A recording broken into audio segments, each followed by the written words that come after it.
Don't miss any content. Don't forget to subscribe and click the notification bell.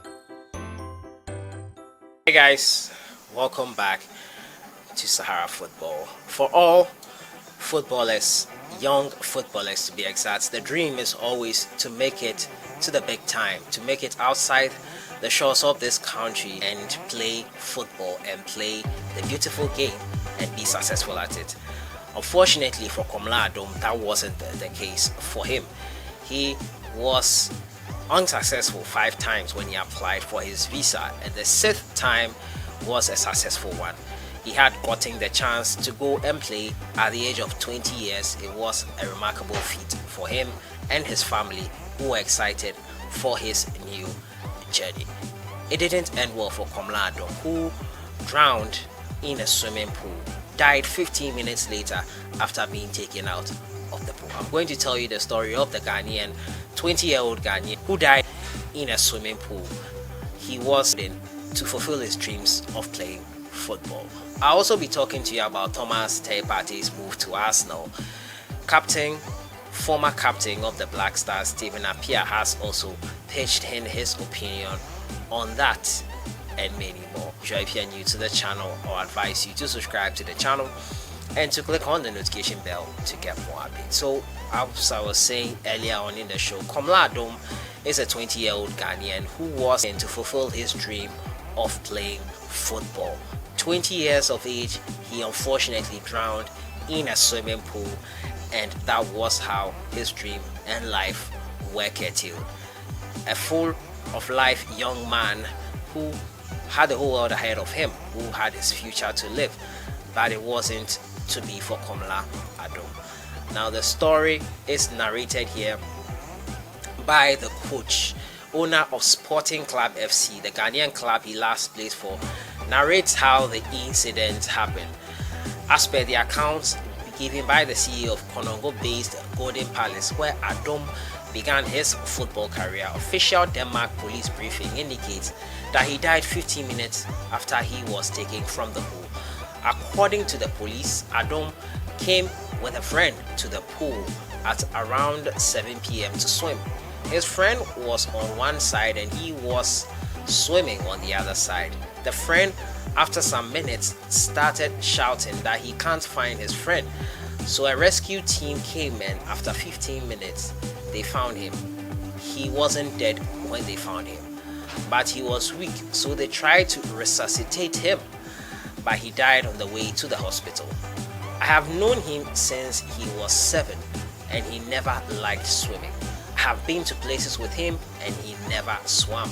His elder brother reveals how the family got the news of the demise of their beloved Komla Adom. I work with Ghana Water Company, so I was at work when my wife called that he has heard that my brother has died abroad. Adom was quite popular, so almost everyone knew him. One young man saw the news on WhatsApp group and wondered what might have happened to him. So one woman who heard the boy speak asked him, and the woman came to our house to inquire from us. I don't use WhatsApp phone, so he usually contacts me through a friend's phone. So I called one friend who, after 30 minutes, placed me on a conference call with the manager in Denmark, who confirmed the rumors. Quite unfortunate for Komla Adom, he had to lose his life. He wasn't someone who knew how to swim. In the process of resuscitating him and traveling to the hospital, he died on his way. So many players will be touched by this story. It's really sad that just when he was about to go live out his dreams of playing football outside the country, this had to happen to him. 6 times he tried to apply for visa to Denmark, and it was all unsuccessful. The 6th time he was successful, and this happened. It's quite unfortunate. Condolences to Komla Adom's family and everyone involved in his life. These are going to be tough times, and we wish them strength to pass through these tough times. It's not easy losing someone you love so much, someone you've known all your life, but I know for a fact that with time things might become bearable once again. Condolences to Komla Adom and his family. He is a 20-year-old who died in a swimming pool in Denmark on his way to fulfill his dreams of becoming a footballer. He was in Denmark to fulfill that dream. Unfortunately, it did not happen for him. I move on to my next story. It has to do with Thomas Partey and his move to England, Arsenal, or wherever. Remember, the Premier League came back on 17th of June, that's Wednesday, and we were all excited by the first game we watched. That was Arsenal versus Manchester City. Before then, Sheffield United played with Aston Villa. All these were outstanding games that those four teams had to play, and now we are on 29 games for every other team. Now Arsenal were really abysmal in that game against Manchester City, most notably David Luiz, who was on the pitch for 25 minutes, but he caused the damage for the Gunners. Watching that game, I was wondering how just one player, Thomas Partey, would be able to change the dynamics and to change drastically how Arsenal played. I was struggling to see how Thomas Partey would help, but Stephen Appiah has pitched in his opinion here. He says that Thomas Partey can still be a success at Arsenal, and he feels this is the time for the Ghanaian to move to Arsenal. Now, former Ghana international Stephen Appiah has added his voice to the ever-growing speculations about the future of Thomas Partey.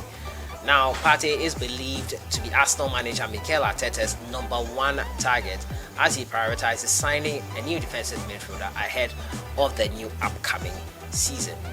He has made 36 appearances in all competitions for Atletico, featuring in their recent games in the La Liga.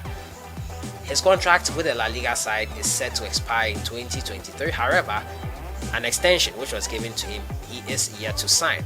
My report says he's reluctant to extend his contract with them. This is what Appiah said. He is one of the best, so at this particular moment, he knows what is good and bad for him. During my heydays, I took the decision that if I go to Fenerbahce, it is good than to go to Kiev Verona. It will be a difficult decision for him if it is true that Arsenal wants him. But I think his style of play will suit Arsenal very well.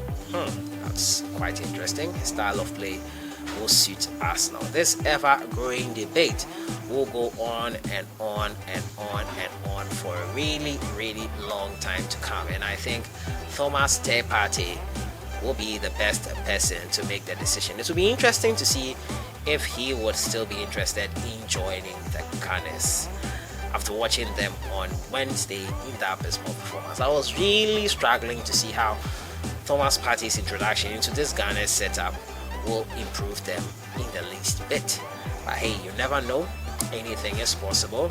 The ever-growing debate of Thomas Partey to Arsenal, to England, staying at Atletico Madrid, it will go on for a very, very long time until the summer transfer window, which will probably be the fall transfer window, looking at how the calendar is placed now, ends. So Thomas Partey's move to England, there's Stephen Appiah expressing his thoughts on that. So I move on to my final story. It has to do with AYEW. He says that during the lockdown, his brothers Raheem and Andre, they really helped him. Ibrahim and Andre, they really helped him to get in tip-top shape, stay in tip-top shape for the upcoming season, which is set to resume on Saturday for Crystal Palace. He says that his brothers Andre and Ibrahim have helped him to keep fit ahead of his side's opener against AFC Bournemouth. Now, the 28-year-old training partners in his family in order to maintain his form ahead of the resumption of the top flight league owing to the coronavirus pandemic.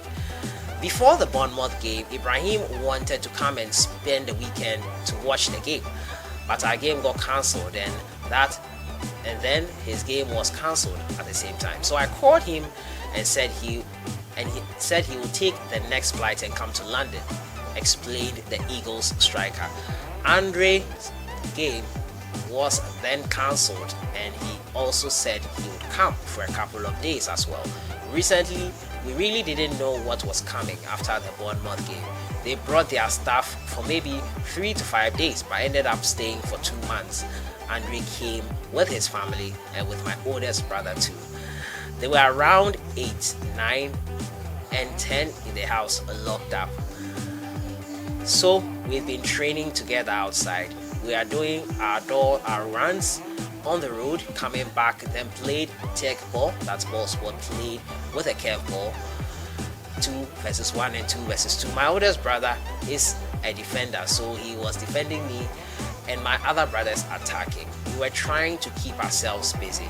It was a good experience. So that was how Ghanaian AYEW and his brother Andre and Ibrahim AYEW were keeping fit during lockdown, the coronavirus pandemic, and now it's back. Football is back in England, across Europe, most of the major leagues except for the French Ligue 1, which has been cancelled. So that has been it for today. Ghanaian AYEW narrating to us how he has been keeping fit. Also, we've been talking about Komla Adom, who died in Denmark in a swimming pool. He drowned in a swimming pool on his way to Denmark to fulfill his dream of playing football professionally. And I've also been telling you about Stephen Appiah's opinion on whether Thomas Partey should join Arsenal or not. Let me know your thoughts in the comments box. I'll see you guys in the next one. Enjoy your day.